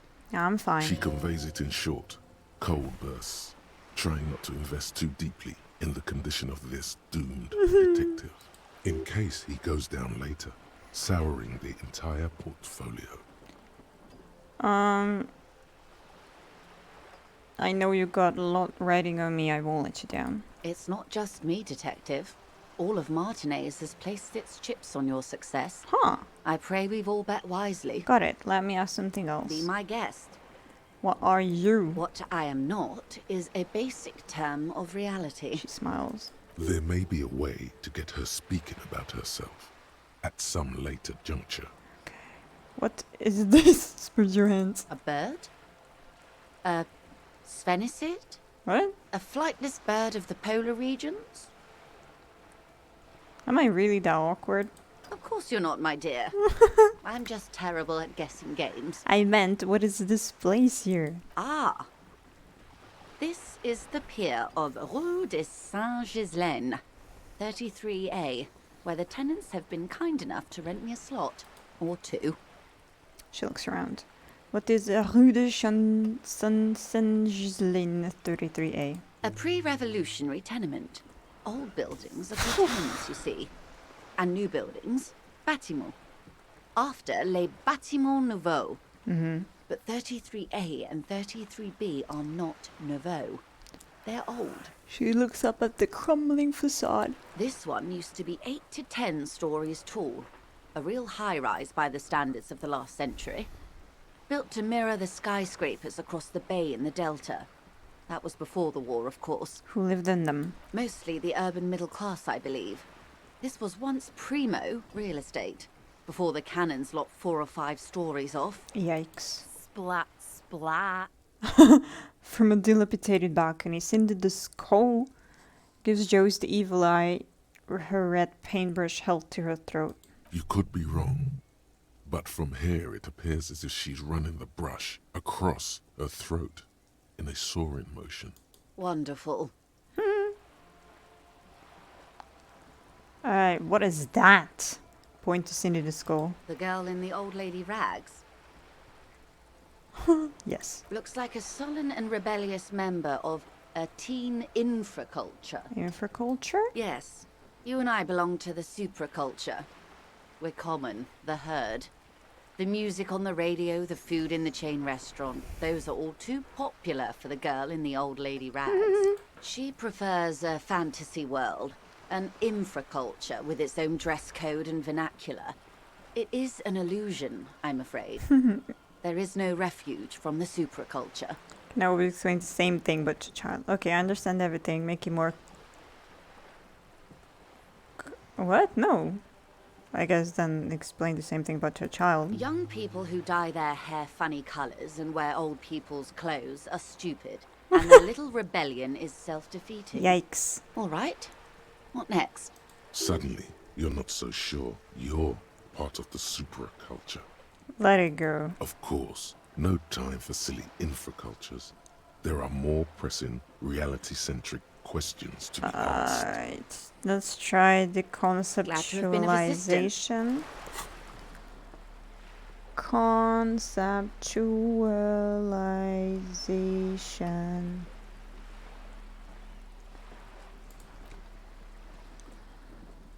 Oh, nice.